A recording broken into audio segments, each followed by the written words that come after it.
making all of this possible. Um, this meeting is co-organized with UNESCO World Water Assessment Program, and I think already for the 5th time. So I think we've really set up here a strong collaboration. This time, the session is dedicated to this year's edition of the annual report on valuing water, which is very close to actually the title of Water Europe's own water vision, the value of water, to create a European water smart society. And with that brief introduction, I'm happy to give the floor now to Penia Wijs, the chair of the MEP Water Group. Penia, please take the floor.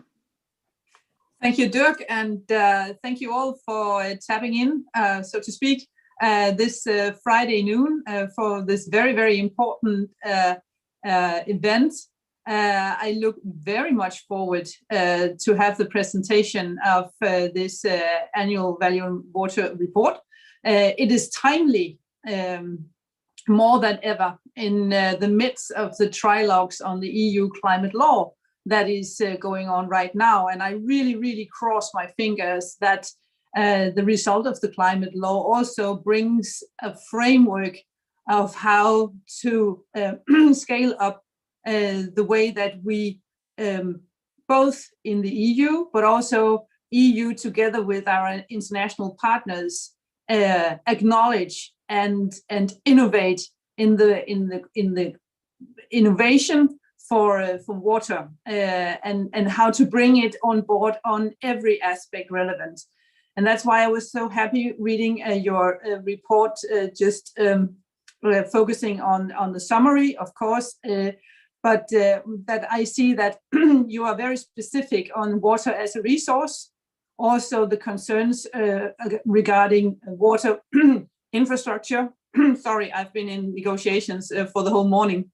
But also water services and the social cultural values of water. I look very much forward to hear the more in-depth report data presented right away. But also I will be extra ears in the framework of the European Green Deal and the link between environmental and climate issues to learn a little bit more about the status of water as also an energy source, both in the way that we treat water, where I have learned just from going into the figures that if we work with energy efficiency of the existing water infrastructure only in the EU, then we could actually cut down by 20 million tons of CO2 emissions.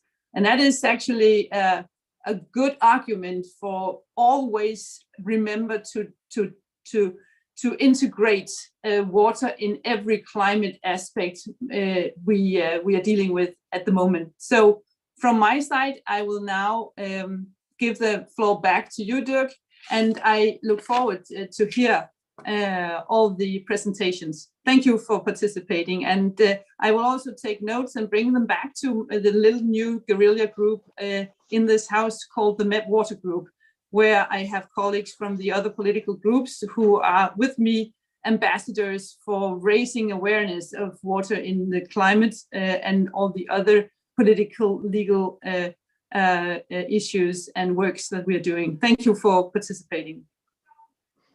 Good, great, thank you. So then I give the word to Louise Haxhausen. She is the director of UNESCO office in Brussels. Louise. Thank you very much, Dirk. I hope you can hear me. Great.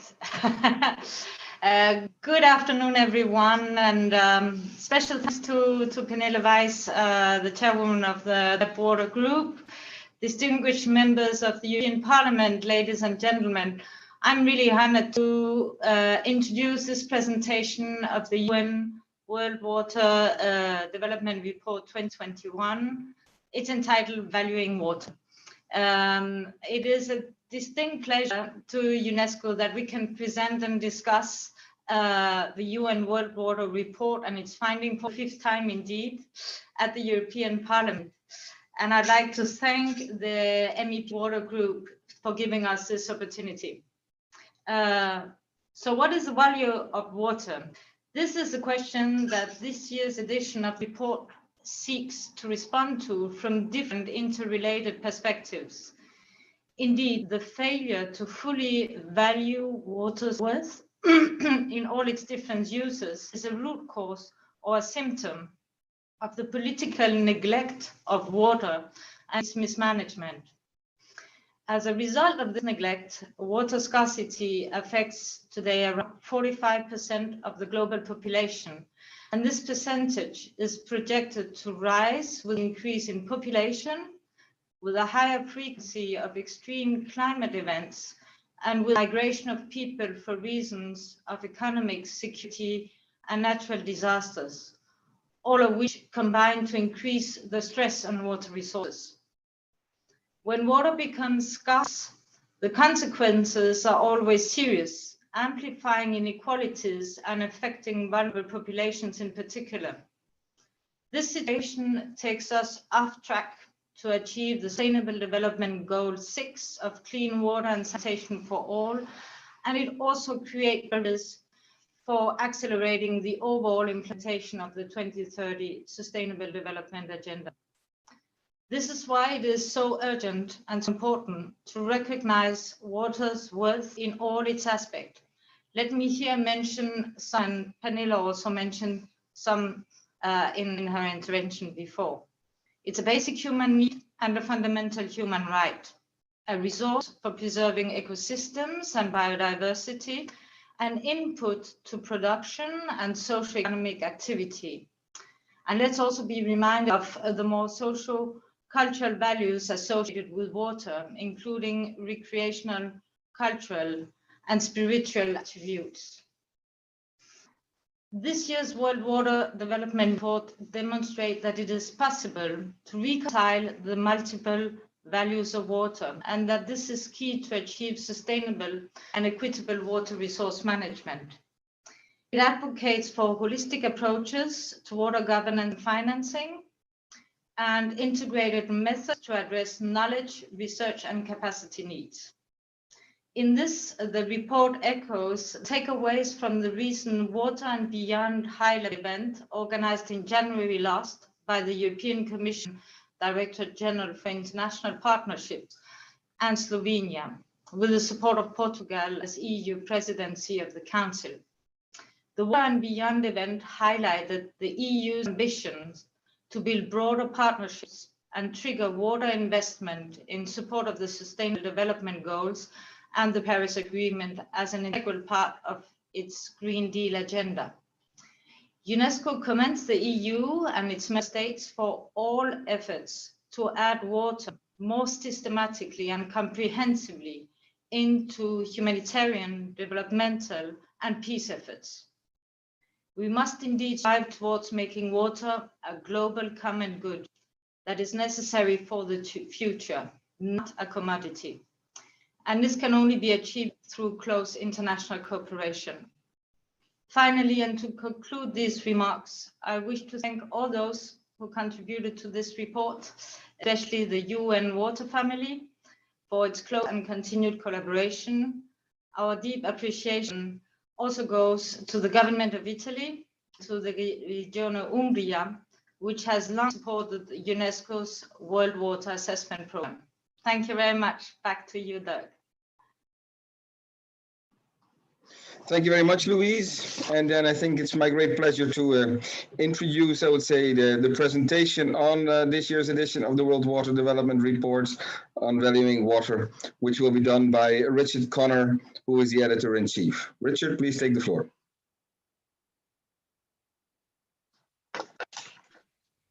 Thank you, Dirk. Hi, everybody.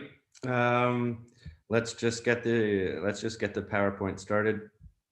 Let's see if we can share my screen. Is that all good? Excellent. Honestly, before I go on script, I'd like to just share with you one thought exercise. Imagine that you have a certain amount of water, a certain volume. It's the amount of water that you need to grow 1 kilogram of carrots. With that same volume of water, you can use it to create 20 vaccines. Which one will you choose? Now, of course, the kilogram of carrots is worth on the market €1. The 20 vaccines on the market is worth, let's just say, €200. Now, does that mean that the value of water for vaccines is higher than the value of water for carrots? Now, from an economic point of view, probably. But if without carrots, we're not going to eat and we're not going to survive. So when you're talking about the value of water, you have to consider what exactly do you need in terms of the value of water? Is it economic or is it more? So with that in mind, we all know water is a finite and non-substitutable resource. And as the foundation of life, societies, and economies, it carries multiple values and benefits. But unlike most other natural resources, it has proven extremely difficult to determine its true value. The 2021 edition of the United Nations World Water Development Report, titled Valuing Water, assesses the current status and challenges to the valuation of water across different sectors and perspectives, and identifies ways in which valuation can be promoted as a tool to help improve its management and achieve global sustainable development. This latest edition, as always, is the result of a concerted effort of many UN agencies and partners. Let's start with the basics, and I'll go through this as quickly as possible, but the demand for water is increasing. It's increasing by roughly 1% per year. This increase is mostly due to increased demand through industry and manufacturing, and also to a slightly lesser extent, an increase in water and sanitation to municipalities in rapidly growing cities in an urbanized world. We can expect the demand for water to increase by 20 to 40% from between now and 2050. Water is not available in the same way in all places, and there's water stress is experienced in a lot of, including highly populated areas, and pretty much over 20 billion people live in countries experiencing water stress. But beyond that, this question of water stress is not just a question of annual averages. So water availability will change from a season to season. So, and even in wet seasons, in wet areas, you have wet seasons during which you have intense precipitation, and you can't necessarily stock or store the water when it comes. So, though what might seem like areas of high water availability, because of the seasonal variability, you still have stress, which means that over 4 billion people live in areas where there's severe physical water scarcity for at least 1 month a year. And of course, climate change will exacerbate that in both ways. Groundwater is being depleted. Several of the world's main aquifers are under increasing stress, and 30% of the largest groundwater systems are being depleted. Then there's, of course, access to water and sanitation. 71% of the global population, only 71% of the global population had access to safe and safely managed drinking water in the latest numbers from 2017. And only 45% of the global population had access to safe sanitation. So that's the baseline. Now, what does valuing water mean? The terms value and valuation are pretty well known and pretty well understood. But when it comes to water, they're defined very much by different views and perceptions of what value specifically means to the various user groups and stakeholders.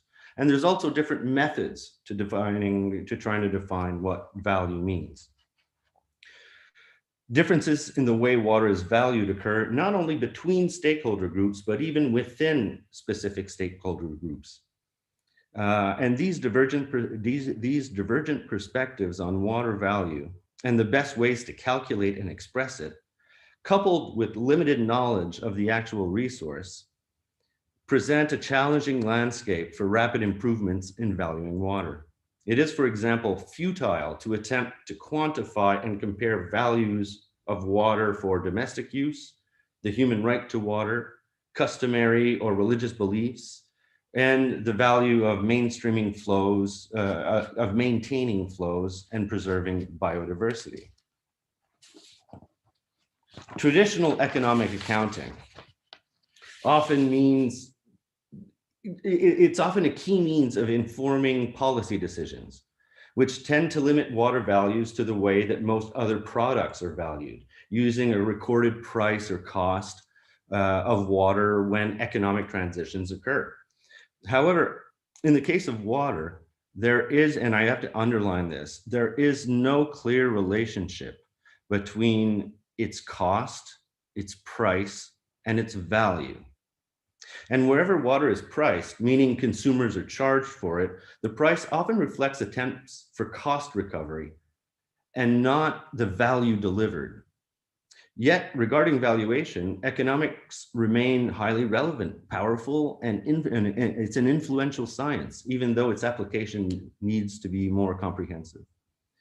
Nevertheless, the different values of water need to be reconciled, and the trade-offs between them resolved and incorporated into systematic and inclusive planning and decision-making processes. The way forward, therefore, will be to further develop common approaches to valuation, and also to prioritize improved approaches to compare, contrast, and merge different values, and to incorporate fair and equitable conclusions into improved policy planning. Now, what we did at the beginning of to write the report, at the beginning of the thought exercise, was to look, okay, so we've got all of these different values of water, so how can we kind of at least start to break them down and cut the pie so we can at least analyze them one at a time? Because again, with the complexity, to value them all together, it just wasn't reasonable. So we had to look at what are the different multiple values of water. And we're basically talking about water, the source of water, water infrastructure, water services, supply and sanitation, of course, water as an input to production and economic activity, and finally, social cultural values. So let's start with water for the environment, that is the source of water. Because the source of all water is the environment, and all water abstracted by humans eventually returns to the environment, together often with some impurities added to it. So the environment-water interface can be proactively managed in order to address water-related challenges through what has become known as nature-based solutions. Expressing the values of ecosystem services in monetary terms enables these values to be more easily compared with other economic assessments, which often use monetary-based units. However, the environment can have important values that cannot or should not be constrained or defined by monetary approaches. What is feasible is to develop a common approach under which different environmental values or value systems can be compared, contrasted, and used. The value of water for society is underpinned by hydrologic infrastructure. This serves to store or move water, thus delivering substantial social and economic benefits. But in spite of the large sums of money invested in water infrastructure, the valuation of costs and benefits are not well developed. They're not standardized or widely applied. Societal benefits delivered are often unquantified, and the costs, particularly external costs, are not adequately accounted for. The valuation of hydraulic infrastructure is mainly based on a cost-benefit approach. But there is a tendency to overestimate the benefits and underestimate the costs, in particular, to not include all costs, and especially the upfront, very important upfront capital costs. So why is this cost benefit not really working?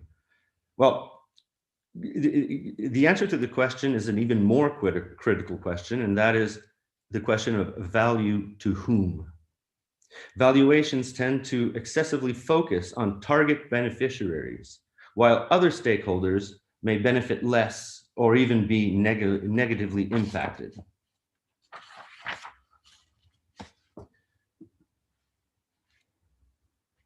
The role of water in households, schools, workplaces, and healthcare facilities is often overlooked or assigned a value, not assigned a value compared to other uses.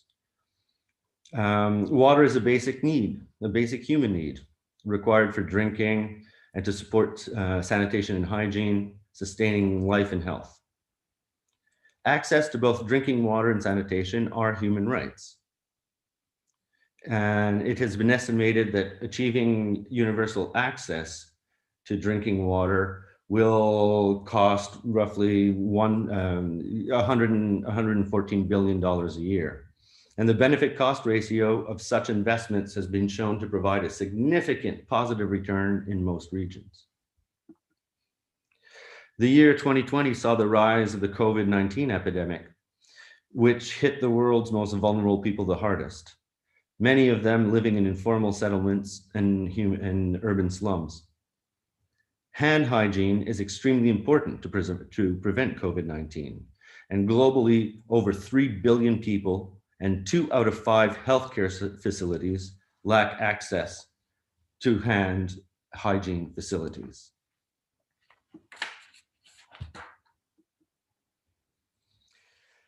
Water as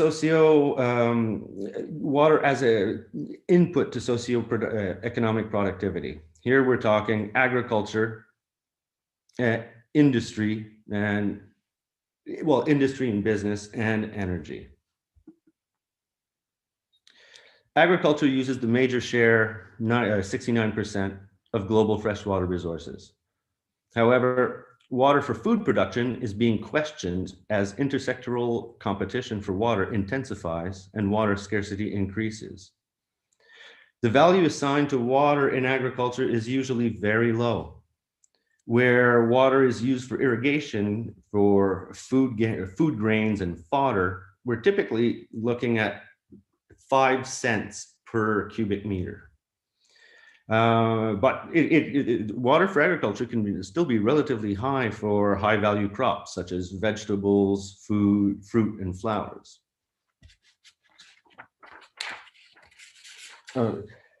One thing, so that you've got this recognition, again, we're going back to the carrots, that the value added, or the economic value of investing, of using water for food production is seen as being low.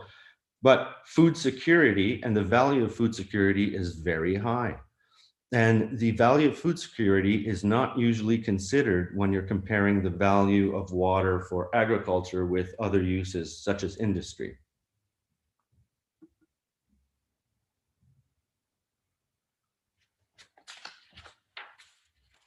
Well, because of its more economic nature, of course, energy and the energy industry and business sectors are highly focused on monetization. So the most straightforward monetary valuation is volumetric. That is the price that you pay for water multiplied by the volume of water used, plus the cost just to treat and dispose it, as opposed to the value of the product that you get at the end. And another way so that's a volumetric approach to valuation. Another one is you can look at an entire industry and say, okay, this industry uses 12% of a country's water, And then, well, how does that compare to what that industry uses, supplies in terms of GDP for the country? So are you using 50% of water to get 20% of GDP? So instead of just the initial volumetric approach, you can have a more macroeconomic approach. Which brings us to the fifth perspective, and that is the cultural perspective.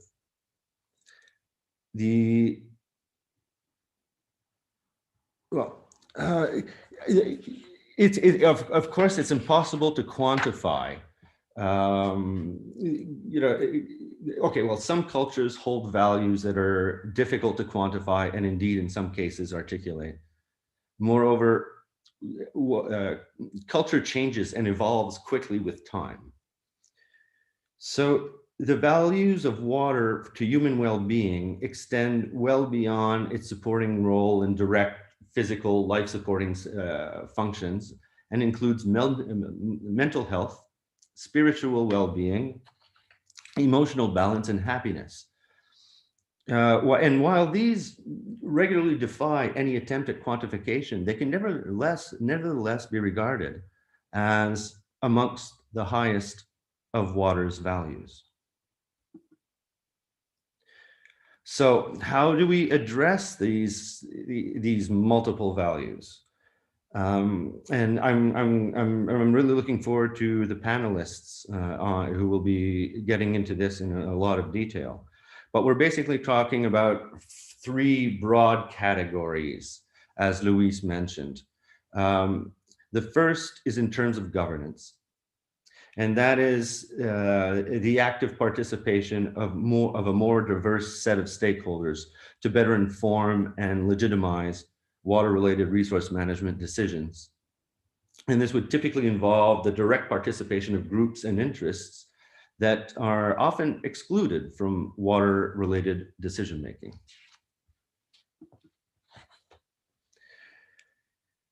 Financing, well, maximizing the value of water in investment decisions requires a careful valuation of costs and benefits that any project provides. For this, all benefits need to be taken into account, including those that are economic, social, and environmental.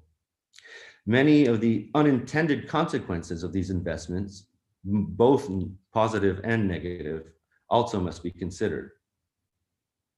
Another critical factor for determining benefits of a project is comparing it to what would happen if the project were not undertaken in the first place.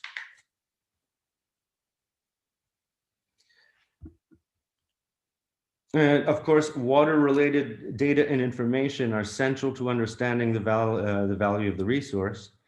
But data and information relating to social, economic, and environmental demands and uses also need to be they're also needed to complete the picture. If you're going to try to understand the full potential value of water. So in conclusion, what I'll do is I'll instead of reading the takeaway messages, I'll let you read it, and I'll just say a few words that, unlike most other natural resources, it's proven extremely difficult to determine water's true value. As such, the overall importance of this vital resource has not appropriately reflected the political attention and financial investment in many parts of the world. Not only does this lead to inequities in access to water resources and water-related services, but also to inefficient and unsustainable use and degradation of the water supplies themselves.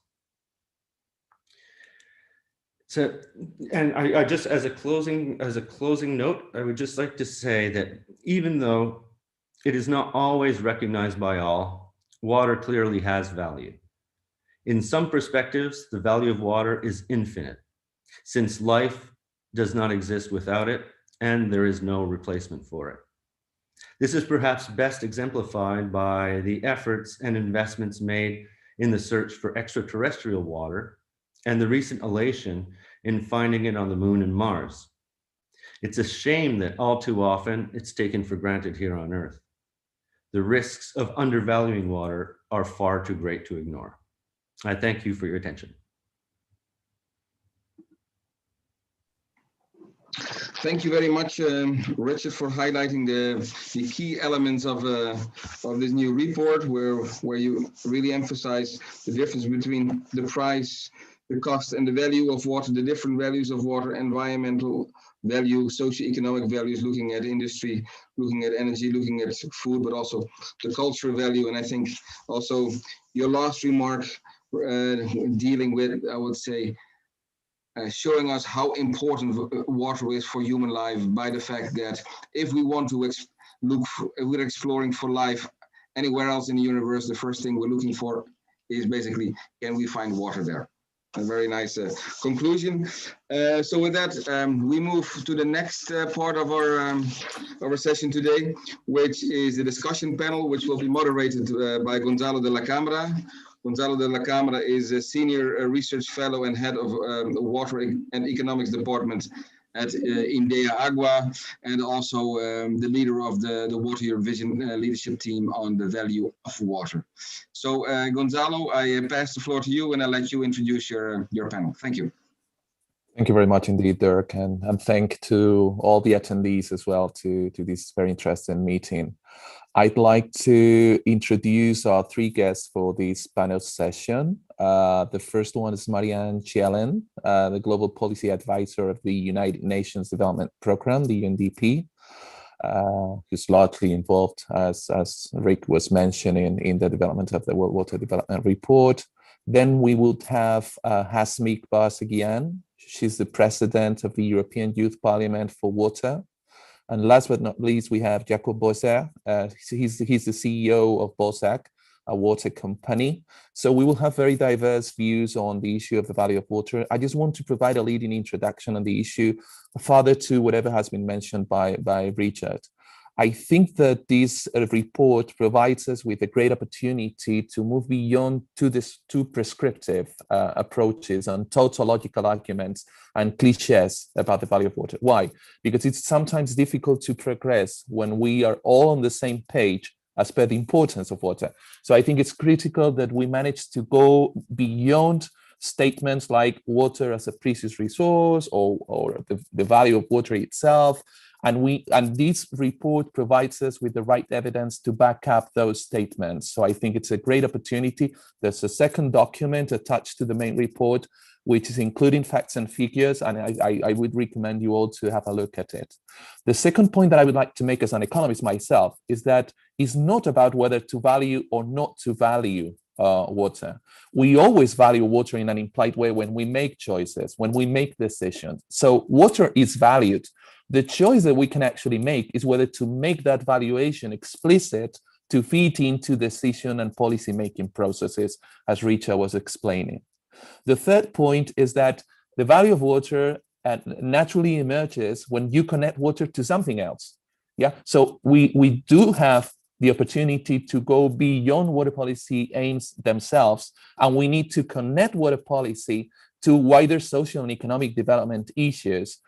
So this is critical in order not just to meet the Agenda 2030 targets, but it's also critical in order to really create the space for the value of water to emerge.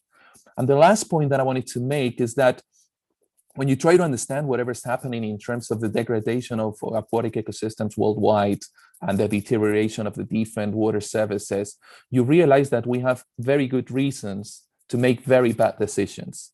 We have very good incentives to make very unsustainable decisions.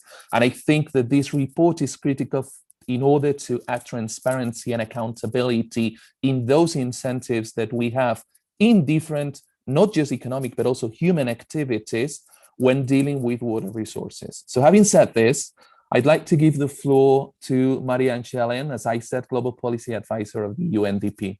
Marianne, the floor is yours. Thank you. Thank you so much. Very glad to be in this meeting. Thanks. So, well, when the well runs dry, we know the worth or the true value of water, so they say. indeed, the value of water, it depends on time and context. And there is, I think, has been really explained by Rick here, there is really not one true value of water, but it actually depends on what we use it for and what are the circumstances. At the same time, the report really suggests that water is undervalued. It is underfinanced. That leads to that still millions of people are without access to drinking water and sanitation. It is also unprotected, and with urban, industrial, and agricultural wastewater is being left to pollute streams, lakes, seas, and aquifers. So this undervaluation, it's really expressed by also, as the Gonzalo introduced here, like it's our everyday actions and decisions that are often implicit with the way the economy continues. We as people, governments, banks, industrialists, or farmers, we are not thinking about the consequences on the water resources or the service provision of our everyday actions. So with this note, I think that one of the major, most formidable challenges for the water community is really to increase the awareness of the interconnections for how water, or how our everyday life connects to the protection and use of water resources, and how it, and maybe to build a shared value around how clean water that is equitably shared and protected by us all. But let me come back to that later maybe. And I would like to emphasize here the importance of strategic decision making in the face of multiple values of water. So again, I mean, the major conclusion of the report is really there are multiple values that you assign from an economic perspective, social, environmental, cultural, there are spiritual values. But and many of these values, like intrinsic values, or beauty, or relations, or history and belonging, improved health even, also they're not easily assessed or valued in a meaningful way, and let alone monetized. And even many of these type of values, things that we really treasure, we cannot measure. And even assigning a monetary value to some of them can even be seen as diminishing their value. But then, I mean, in spite of all these difficulties, we still have to come together and make strategic decisions for how we use our resources and how our economies function. So there we have to plan for the requisite information, the incentives, the regulation, and the laws that condition those everyday actions, hopefully towards taking greater care for water and one another's needs. And also to set the direction for like which projects are to go ahead and in which form. So then, as mentioned, the report is very strong on the presence of multiple values and the fact that many of them are not easily assessed or even more treacherous to pit against one another. So what do we do then? I mean, land and water, they're not infinite resources, and we have to make some tough decisions on how to use them. So again, recognizing the importance of data and measurement, the report argues that strategic decisions of planning, they need to be taken through inclusive, participatory, and actually political processes. So again, recognizing the importance of accounting and accountability, we must never reduce strategic decision-making to a form of equation solving. And the good news actually is that we have the tools for this. This is, I mean, our parliaments and our society's governance structures are built around, there are many stakeholder processes and ways to involve people who need to have a say about the use of resources and the planning for our legal framework. So, and also, of course, this includes the premises of the integrated water resources management. This is IWRM. I mean, it's actually something that all member states of the United Nations have assigned to implement, and it's a stakeholder-driven process to maximize welfare without compromising vital ecosystems. But of course, there are challenges in this. I mean, to make these systems that we have for inclusive decision-making, they have to, I mean, as Rick was mentioning, there are many stakeholders that are not actually involved. They don't really sit at this table to make these important decisions. So there needs to be a broadening of the interests that are included in order to really make sure that we have representatives of the multiple values of water. And as an example, indigenous peoples, that's a group or a wide set of communities that are often not included or not sufficiently involved and allowed to express their own values in their own way, which might be necessary. So actually, I think involving the divergent different interests actually challenges also many of the management processes and the way that they are conducted. Hence, it's not an easy fix. Another challenge to these inclusive participatory processes is also that participation takes time, and these are not. I mean, this like time requirement might have to be defended against something strong commercial or strong vested interests that want to push projects or legislations through at maximum speed. Also, again, coming back to information and data and assessments, I mean, we need information, maybe not as much to measure, but really to understand what are the interdependencies, how are these decisions affecting the water resources down the line, and what are the trade-offs between different, like if we use it this way, what are we not doing then? So this greater understanding is extremely important to bring into these political processes. So for now, let me stop here, just emphasizing the importance of valuation, including economic valuation, in the management process and implementation of projects, and ensuring cost recovery, polluter pays principle. These are very important to implement, but make sure the strategic decision-making is really transparent, inclusive, participatory, and to strengthen, hopefully, our shared common values around the importance of water in our lives, in our economy, and the environment. So thank you very much for now. Thank you so much, Marianne. So now we have Hasmik Vasagian, the President of the European Youth Parliament for Water. It's over to you, Hasmik.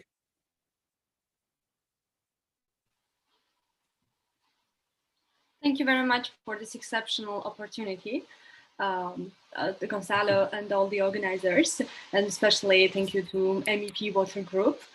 From the youth perspective, let's start from the notion, what is value? And values are basic and fundamental beliefs that guide, motivate attitudes and actions. Values are the motive behind our actions. Valuing water describes the qualities we choose to guide our relationship to water, the manner in which we treat water and our interaction with it in a specific context. We need to work on fostering this relationship with water in order to encourage greater prioritization, the perception of fresh water, of the protection of freshwater sources, as well as for better management of water services. If citizens better understand this relationship, they will participate more and join efforts to solve common challenges. One of today's keywords is communication. Communication with citizens, with decision makers, academia, businesses, and all sectors. Whenever we speak about communication, global cooperation, we need to acknowledge young people's capacity as bridges and facilitators of dialogue between these different groups, between citizens and policy experts from local to global levels. A way of valuing water is make the sector more attractive for citizens to participate and for youth. Today's youth, as you see, are more interested in environmental challenges. In general, globally, they make up the majority of the labor force over the coming decades, and their education, skills, and health, collectively known as human capital, will be the most direct determinants of a country's future income growth. Moreover, investing in young people's human capital for education can lead to per capita GDP growth of up to 1.7% year, according to UN. So young peoples are key actors in raising awareness, running educational programs, promoting sustainable lifestyles, conserving water and nature, supporting renewable energy, adopting environmentally friendly practices, and implementing adaptation and mitigation projects. Young people are the water users of the future. Educating and engaging them in water issues offers opportunities to share information widely with family and peers, and provides a unique space for cultural change in water management practices within society. There are many important messages in the report, and when we open up these messages, it leads us to the idea that everyone can, need, and should have the opportunity to participate in the governance of water. We need to work for better representation of all citizens, especially young people and women in all bodies of water governance, make sure that their voice is heard. And in general, citizens' opinions should be considered, including in water and environmental context, to transfer these concerns and priorities into actions by decision makers and policy experts. So access to water and sanitation, we come to the same conclusion, that access to water and sanitation is a human right, and the European youth are standing for democratic water governance. Of course, to have a complete understanding of the problems, we need to enter deeply into them. I suggest to consider the transversal role of water that the previous speakers also mentioned, but also from the perspective of valuing water in our future goals. For example, in sustainable development goals, and because water is passing through all these sustainable development goals. And the role of water for resilient, sustainable cities, for example, is very important. A case is like when, for example, desertification is a challenge for citizens because they are forced to leave. When they leave rural areas, it puts pressure on the cities. In the Eastern Europe or in the Northern Africa, it is a vicious cycle. These communities without good quality water or without adequate access to sanitation are not developing. Young people are leaving. And young people are living, and because of it, territories are not developing. You can think this example is not so relevant for the communities in the European Union, but here we talk about brain drain and demographic changes. So it impacts, the impact is cross borders.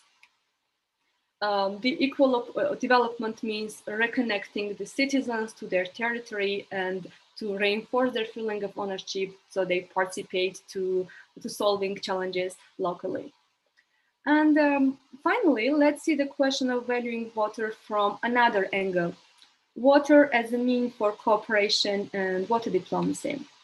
Cooperation between people from the same river catchment area, neighboring countries and municipalities is of course of utmost importance. We need to keep water as an element to push forward cooperation and peace. But in some cases, we notice that water is used as a weapon or as a tool to put pressure on the other side. An example is when an upstream country is building several water dams and significantly decreases water flow to put political or economic pressure on downstream country, or when water infrastructures, hydropower plants, dams, drinking water supply, sewage irrigation systems are deliberately targeted, aiming to expel the population of the conflict zone and to gain military advantage during army conflicts. Yes, those cases are more common outside the European Union. However, European Union has a huge role as a political economic entity in the world. With this, we come to the second keyword of today is multilateralism and multilateral approach to tackle common challenges. The reinforcement of multilateralism by joining all our efforts and using water for peace and cooperation will help in increasing the stability in the European Union and the European neighborhoods. Indivisibility and diffuse reciprocity are the very core of multilateralism. And we see European youth in water as leaders in facilitating dialogue and fostering communication and as pioneers in multilateral approach. Day after day, global water challenges are continuously rising the value of water. And the challenges also are becoming bigger and bigger day after day. The policymakers and experts of the sector follow these developments and work on solutions. But in some cases, population is distant and is not on the same page. The urgency of finding solutions and working together for common challenges needs to be on the equal importance for decision makers, experts, citizens, and in general for all stakeholders.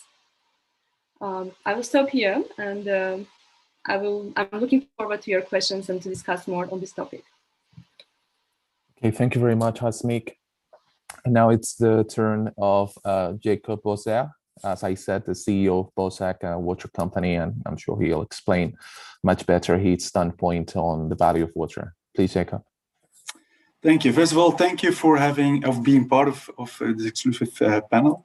I'm going to go a little bit more in depth on a practical example. I am an engineer, and I had the opportunity to go to Antarctica when I just graduated. And I worked on a station what was 100% provided with renewable energy. And the water we used at the station was 100% recycled. So we reused it again. So we went to the toilet, and in the evening you were showering with that same water, treated obviously. And then I saw the first thing that I think, from my perspective, was lacking already for a long time, and it's innovation. Water is a public domain. Anywhere you go in the world, is it Belgium, where I'm from? Is it Suriname, where we do projects?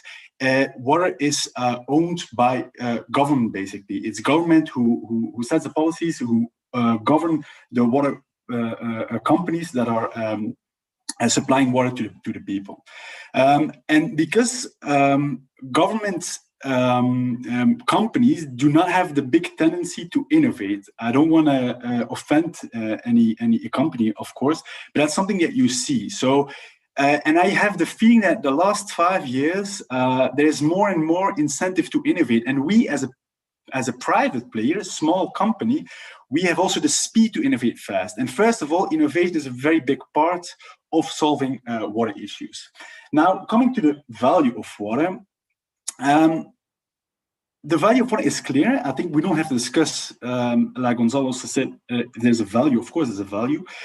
But I can really show you an example of how value is delivered in something we do. So what we do as a company, we deliver decentralized drinking water. So on decentralized places are very difficult to reach with a centralized supply of drinking water. We're going to provide drinking water systems you see in the back behind me. So with renewable energy, we're going to purify water we find in the environment up to drinking water standards. But one of my first trips, as I did as a young entrepreneur, I went to Suriname, and I went on a boat in the jungle, and I saw all these villages. And I say, how do people drink? Oh, they drink from the river. Really? Oh, yeah, people get sick, whatever. So a big problem, basically. And I came to a specific village. It's called Dan, and there's a school in that village. And I say, there are teachers here. Oh no, they come from the capital, but they're only here in the wet season, because then they can drink from the rainwater. In the dry season, they can't drink from the river because they come from the capital. They don't drink from the river. So I was thinking, if you provide drinking water there, it's not only a better health for the people, so they get less sick, but it's also an educational positive advantage, because the school can be open instead of 6 months a year, 12 months a year. So the generational value is not only providing the water for better health, it's also providing education, gender equality, because in general, women are imposed with the provision of water within the community. So this is a clear example of how you bring value to communities that's invaluable. You cannot monetize that, obviously.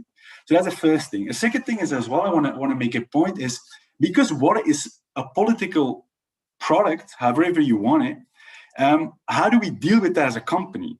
For us, it's very important that politicians see the value of water, and we try to create a win-win with the politicians. So we make sure that the politicians win, having a political gain with providing drink for the people, and we have to let them see the value of water. And if you can't do that, then people are very willing to pay for it.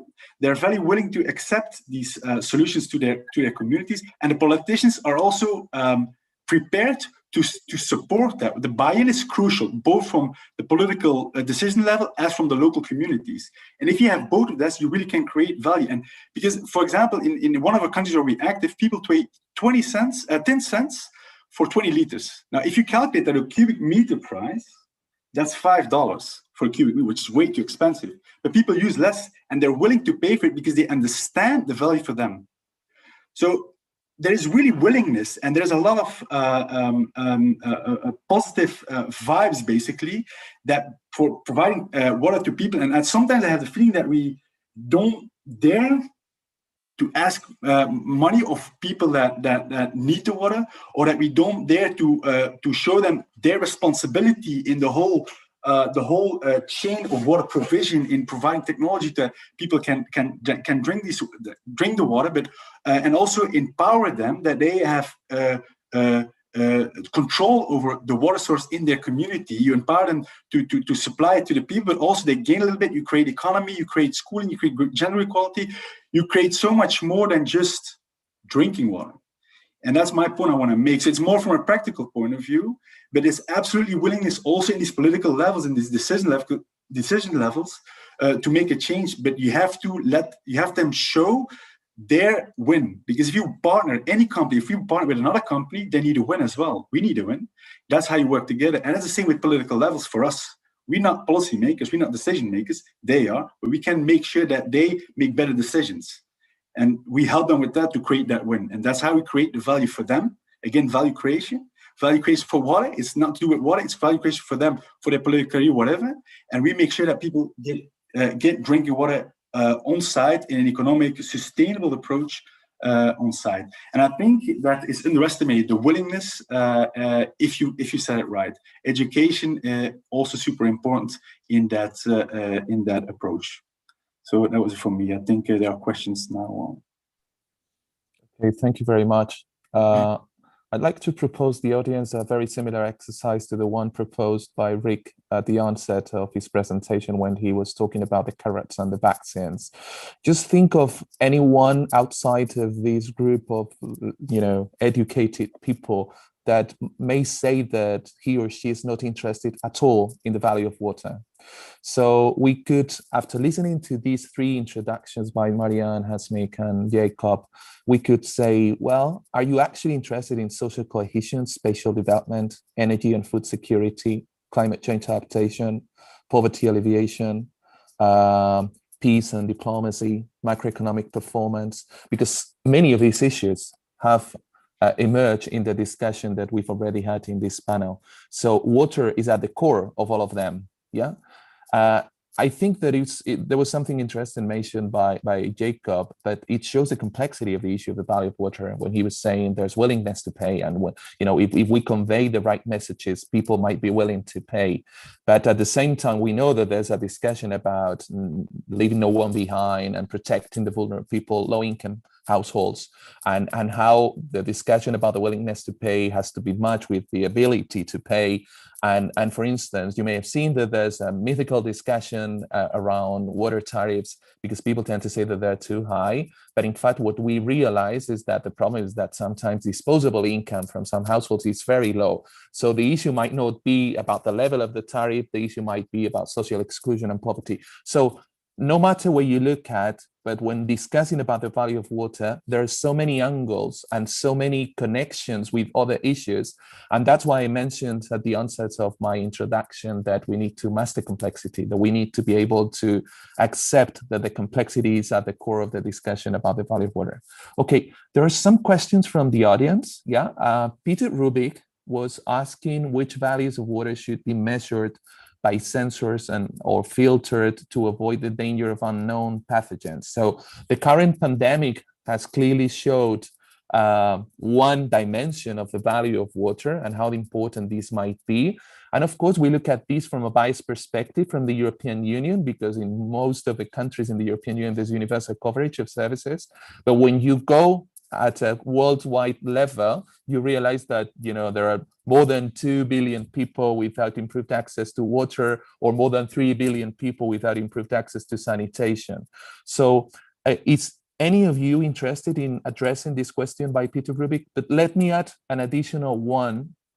There was a message from my fellow colleague at the Water Governance Initiative of the OECD, Lesha. And she was Lesha Whitmer, and she was saying we need more young people and women to get 8 jobs in the water sector. We need to make it interesting for them and acknowledge them. So building on what she said, I feel that we need new narratives about the value of water, and that this report provides us with a wealth of lines of work that we could follow in order to build more compelling narratives about the value of water. So who wants to address this issue? Marianne, Hasmik, Jacob?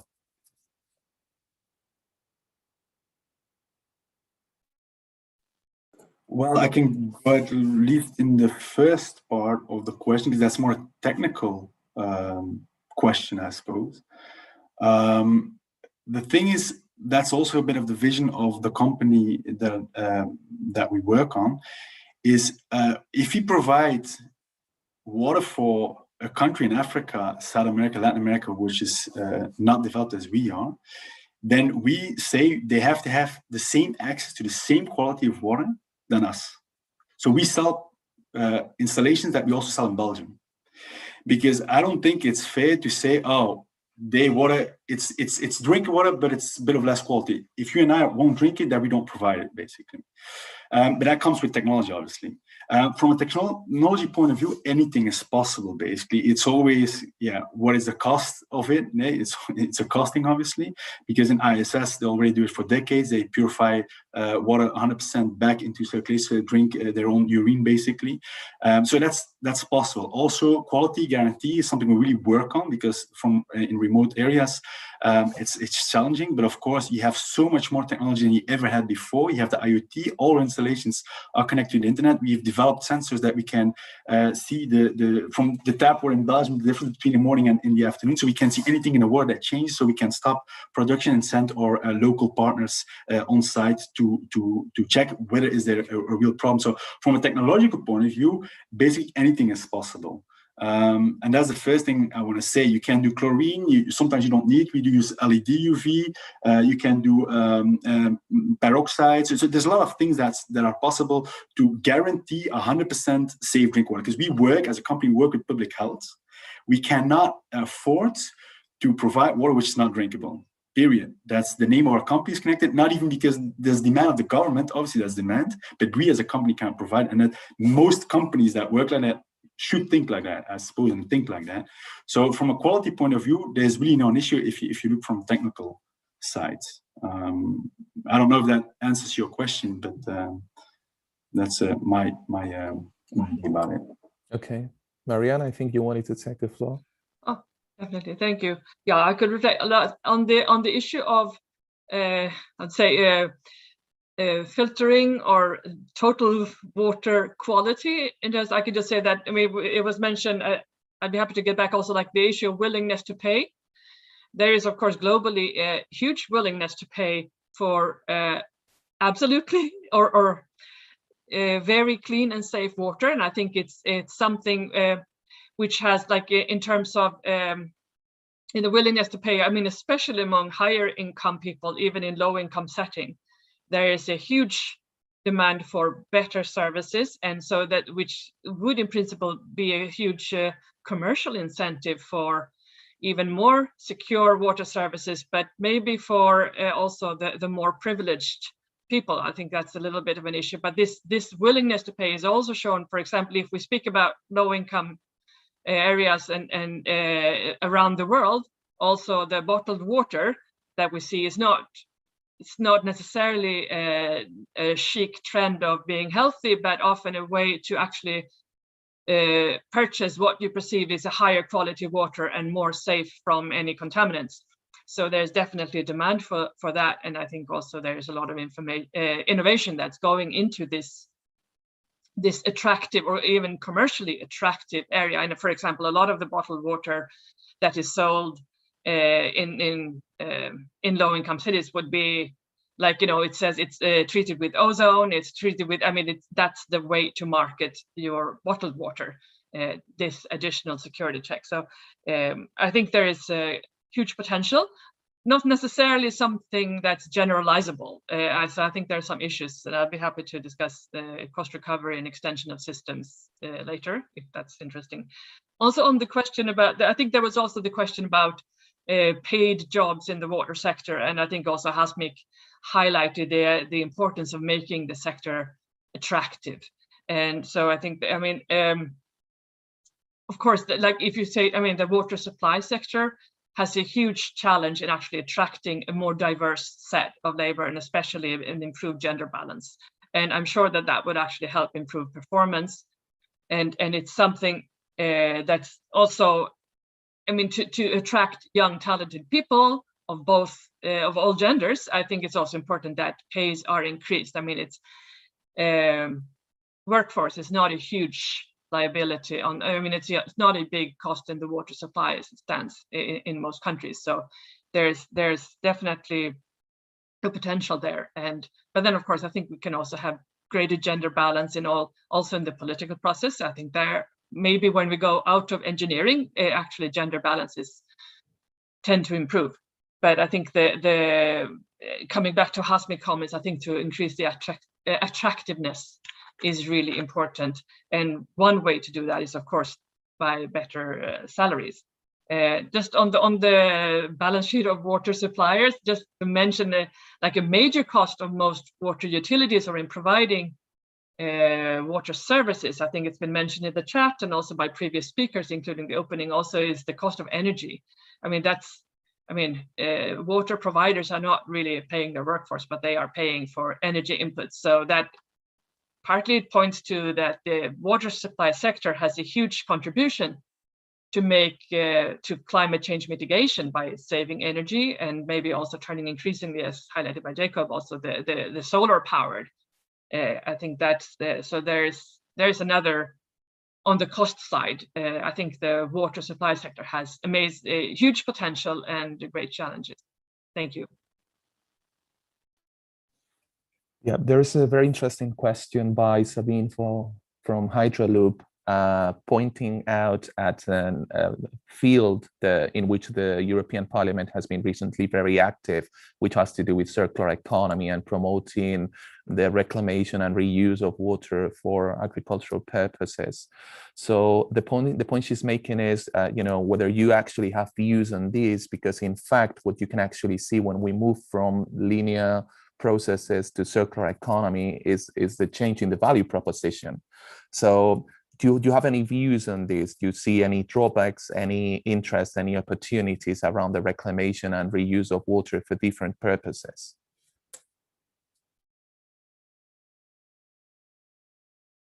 I can go into that as well, if it's okay. We had a discussion yesterday with Belgian water companies and the regulators about water, about the specific product of Hydraloop. So it's a system that converts grey water into reusable water in the household. And it was quite a severe discussion, because what the discussion was about is that systems like that for household doesn't make any sense in a Western community where everything is available. It doesn't make a lot more sense in communities where nothing is available. So it's like a hybrid system. You install a system where it's an add-on on the existing system that fails to cover some aspect of that society, of that community. And there it's a good system. But if you go for because I look at Belgium, obviously it was in Belgium, but in most Western countries is the same. If you look at water, reuse of water, if the systems are already all installed, all the piping is installed, sewage is installed, drinking water availability to pipes is installed, there's no point setting up a decentralized drinking water supply system, because it's already paid for. So what you're going to do, you're going to decouple a house, you're going to provide drink water from rainwater, but the infrastructure is still paid for, and it's a social thing because everybody pays the same for a cubic meter of water. So if more people get off the system, but the system has to be there for in case of emergency, then you pay for a system which nobody pays for. So that was discussion as well with that kind of, and I hope I don't offend you, but from who the question was, but it's very important that we think about how we install the system, and it's an add-on on existing good working system. Not everything from the past is bad, obviously, because also the energy demand for a cubic meter of water that you make or you recover has an energy demand. Now, if you calculate that per household in Belgium, compared to the centralized approach of sewage and water treatment, then the energy demand is probably 3, 4, 5 times higher.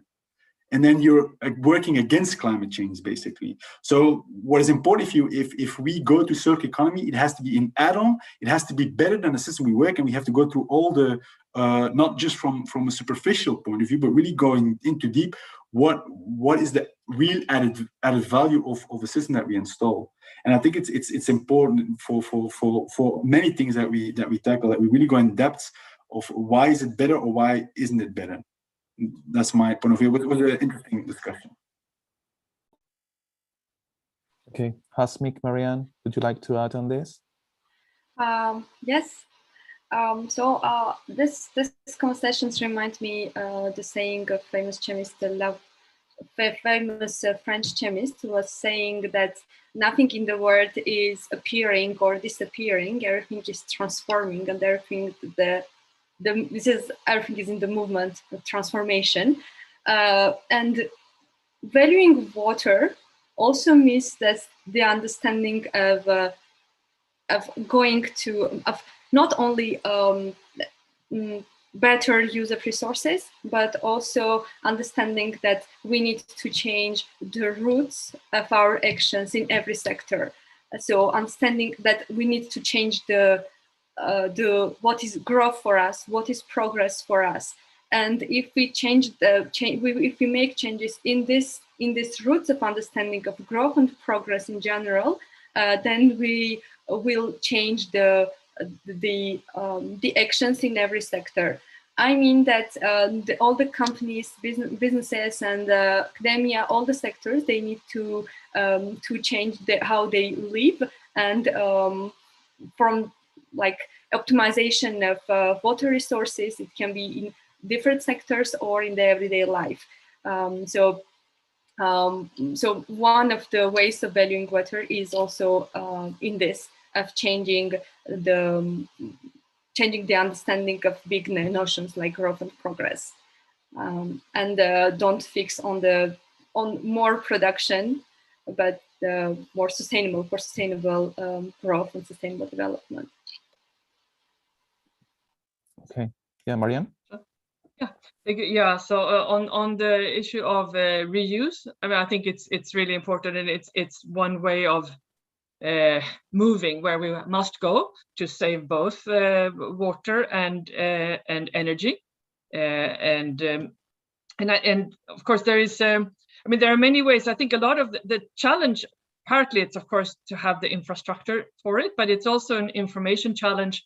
For example, we have, I mean, we call it industrial symbiosis, where one industry's waste is another's resource, and so there's a lot of we can increase the smartness of our whole infrastructure to enable that kind of more direct reuse. But I think the challenge is really lies in the matter of perception and communication, especially when it comes to direct reuse, for example, into our drinking water system. It's a famous, I was in a presentation by actually it was a South African water engineer saying that we could very well reuse our wastewater, but and it's actually the treated wastewater we have is less contaminated than the raw water we have in the river. But because of the perception of wastewater being unclean, we have to send it into the river before taking it into our system. So so there is this whole issue we have to, of course, I think it's extremely important to really respect any fear for adverse health effects. So there must be like double, triple guarantees for that. But at the same time, we also have to, it's an understanding and information challenge to make sure that what makes a lot of sense can happen. I think also reuse on almost all accounts make sense, and we make sure to make it sense. And it's also a way to show value for water. I would say that the way to show neglect for water is really by polluting. That's how we in everyday practice, it's the worst way we can treat water, just by polluting it. And the best way is actually protecting it and reusing. That's how we show in everyday life the value of water, I think. Thanks. Okay, well, thanks very much. There are two more questions. I invite you to address them on the chat functionality if possible, the three panelists. There's one on why do we seem more willing to pay for energy and not for water services. The second one is, I think it has your name, Jacob, and it's very much on why the 350 billion annual revenue in terms of dollars from water is rarely used for reinvesting in developing sustainable water supply. So we don't have the time to address these out loud, but I would suggest you to use the chat functionality to address these questions from Lesha, Vitma, and Toma Arnott. And I thank you very much for this lively panel. And I give the floor again to Dirk for the end of the event. Thank you very much, Gonzalo, and panelists for this very interesting discussion. We're now moving towards the closing remarks for this session, for which I will give the floor to Penia. And after Penia, we will, after Penia, her closing remarks, we will broadcast a video on the report. Before I pass the word to Penia, I just want to remind all of you that the link to the report is also in the chat box. So if you haven't read the report yet, please go to the chat box, click on the link and read the report. Yes. Okay, with that, Penia, I hand over the floor to you. Thank you so much, Dirk. And I echo what you just said. Please do read the report. And I also want to say a very warm thank you to the panelists and also to Richard Connor from UN on presenting this report. As the conclusion is in the report, it says, and I'm reading out loud, that as such, the overall importance of this vital resource is not appropriately reflected in political attention. I agree. And I very much look forward to continue to work with you. I appreciate the example coming from the SMEs from Jacob. Thumbs up from me. And also, I would very much like to continue the conversation with you, Hasmik, on how to engage the young generation also in a way where when you grow older, you do not repeat what my generation and generations did before me, namely, maybe we actually forgot about the importance of water, and maybe the data aspects of the message from this event is very, very important. And I see that, Hasmik, maybe we should try to find out where we can articulate from the MEP Water Group the importance of how to combine in the framework of next generation EU funding, the post-corona recovery package, that we actually mean it very, very seriously, that the 37% at least of the funding to be used on climate change and the at least 20% to be used on digital transformation in a way to recover after Corona in the Union. That we want water to be a central part of either the climate-related projects or the digital-related projects, but that we really hope for both digital and climate projects to be focused on water, because then the sum of value created from the digital and the climate-related projects is more than only the 57% of the total budget. That is at least an equation in my head that would make sense, and maybe it would help us to engage, and not only the young generation, but when in a way where the young generation stays water young in your mindset when you grow older, because the world needs that to happen. So thank you all for a wonderful, wonderful Friday noon. After having had negotiations on the soil, this one here actually covers the climate issue that we also in the Union must be a part of the global transformation of how to protect both biodiversity and our resources and make this world a better place, not only inside of the EU. So thank you so much, everybody, and I wish you all a happy Easter when it comes to us, and it does very soon. Thank you. Thank you very much.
Okay, I think that concludes the session for today. So thank you all very much, and see you next time. Bye-bye.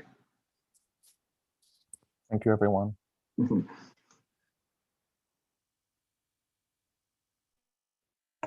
Okay, I will, sorry, now she disappeared. Bye, everybody. Oh, there you are, Hasmik. Send me an email, right? Yes, yes, I will. I will just now. I will disconnect late, and I will just send. Yeah. Perfect. Yeah. Okay, and thank you, Dirk. Great work again, as always. Also to Loïc and Anka. Bye. Yeah. Okay, thank you. Bye-bye.